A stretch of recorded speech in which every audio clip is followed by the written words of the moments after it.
ജമ്മു കാശ്മീരിലെ പൂഞ്ച് ജില്ലയിൽ ഭീകരരുടെ ഒളിത്താവളം തകർത്ത് സുരക്ഷാ സേന. ഇന്ത്യ പാക് സംഘർഷത്തിനു ശേഷം ഇന്ത്യയിലെ ഭീകരവാദ പ്രവർത്തനങ്ങൾക്കെതിരെ ശക്തമായ നടപടികൾ സ്വീകരിച്ചിരിക്കുകയാണ് കേന്ദ്ര സർക്കാർ. പ്രധാനമന്ത്രി നരേന്ദ്രമോദി ഇന്ത്യയിൽ ഒരു രീതിയിലുമുള്ള ഭീകരവാദ പ്രവർത്തനങ്ങൾക്ക് വഴിയൊരുക്കില്ല. ഓപ്പറേഷൻ സിന്ദൂറിലൂടെ അത് വ്യക്തമായതാണ്. അദ്ദേഹത്തിന്റെ ഉറച്ച നിലപാടുകളിൽ രാജ്യം മുന്നോട്ട് പോവുകയാണ്. ഇപ്പോൾ സംസ്ഥാനങ്ങളിലുടനീളം അതിനായുള്ള പ്രവർത്തനങ്ങളും നടക്കുകയാണ്. അതിന്റെ ഫലമായി നിരവധി ഭീകരരെ പിടികൂടുകയും ഭീകര താവളങ്ങൾ സുരക്ഷാ സേന തകർക്കുകയും ചെയ്തിട്ടുണ്ട്. സുരക്ഷാ സേനയുടെ ശ്രമഫലമായിട്ടാണ് പൂഞ്ച് ജില്ലയിലെ ഭീകരരുടെ ഒളിത്താവളം തകർത്തത്. ഇവിടെ നിന്ന് ആയുധങ്ങളും വെടിക്കോപ്പുകളും കണ്ടെടുത്തു. സുരാൻകോട് കാടുകളിൽ നടത്തിയ തിരച്ചിലിലാണ് 3 ഗ്രനേഡുകളും വെടിയുണ്ടകളും വയർ കട്ടർ, കത്തി തുടങ്ങിയ സാമഗ്രികളും കണ്ടെടുത്തത്. ബുധനാഴ്ച വൈകിട്ട് സുരക്ഷാ സേന ഒരു സംഘം ഭീകരരുമായി ഏറ്റുമുട്ടിയിരുന്നു. എന്നാൽ ഇരുട്ടിൽ ഭീകരർ കാട്ടിൽ മറയുകയാണ് ചെയ്തത്. തുടർന്നാണ് തിരച്ചിൽ നടത്തിയത്. അതേസമയം ഭീകരവാദത്തെക്കുറിച്ച് ഇന്ത്യയും പാകിസ്ഥാനും ഒരുമിച്ചിരുന്ന് സംസാരിക്കേണ്ട ഒരു വിഷയമാണെന്ന് പാകിസ്ഥാൻ പീപ്പിൾ പാർട്ടി നേതാവ് ബിലാവൽ ഭൂട്ടോ പറഞ്ഞു. ഈ പ്രക്രിയയിൽ ഇന്ത്യ സഹകരിച്ചാൽ അന്വേഷണത്തിനുള്ള ആരെങ്കിലും കൈമാറുന്നതിൽ പാകിസ്ഥാന് എതിർപ്പില്ല.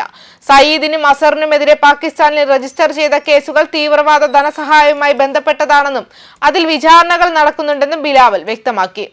ഇന്ത്യ അടിസ്ഥാന നിയമ നടപടിക്രമങ്ങൾ പൂർത്തിയാക്കിയിട്ടില്ലെന്നും അതില്ലാതെ അതിർത്തി കടന്നുള്ള പ്രവർത്തനങ്ങൾക്ക് ഈ തീവ്രവാദികളെ ശിക്ഷിക്കുന്നത് ബുദ്ധിമുട്ടാണെന്നും ബിലാവൽ വ്യക്തമാക്കുന്നു.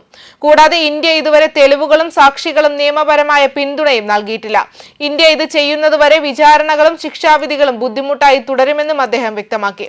ഹാഫിസ് സയീദിനെ പാകിസ്ഥാൻ ഇതിനകം കുറ്റക്കാരനാക്കിയിട്ടുണ്ടെന്നും അയാൾ നിലവിൽ ജയിലിലാണെന്ന് ബിലാവൽ പറഞ്ഞു. മസൂദ് അസ്കർ നിലവിൽ അഫ്ഗാനിസ്ഥാനിൽ ഒളിച്ചിരിക്കുകയാണെന്ന് പാകിസ്ഥാൻ വിശ്വസിക്കുന്നു. തീവ്രവാദികളെ അറസ്റ്റ് ചെയ്യാനുള്ള ഇന്ത്യയുടെ ഏകപക്ഷീയമായ നടപടി ഇന്ത്യയുടെയോ പാകിസ്ഥാന്റെയോ താൽപര്യത്തിന് നിരക്കാത്ത ഒരു പുതിയ അസാധാരണത്വമായി മാറിയിരിക്കുന്നുവെന്നും അദ്ദേഹം കൂട്ടിച്ചേർത്തു.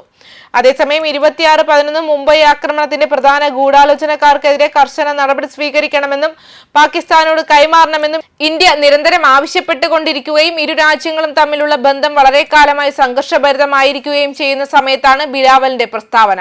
മാത്രമല്ല, ജെയ്ഷെ മുഹമ്മദ് തലവൻ മസൂദ് അസർ എവിടെയാണെന്ന് പാകിസ്ഥാൻ അറിയില്ലെന്നും പാകിസ്ഥാൻ പീപ്പിൾസ് പാർട്ടി നേതാവ് ബിലാവൽ ഭൂട്ടോ സർദാരി വ്യക്തമാക്കിയിരുന്നു.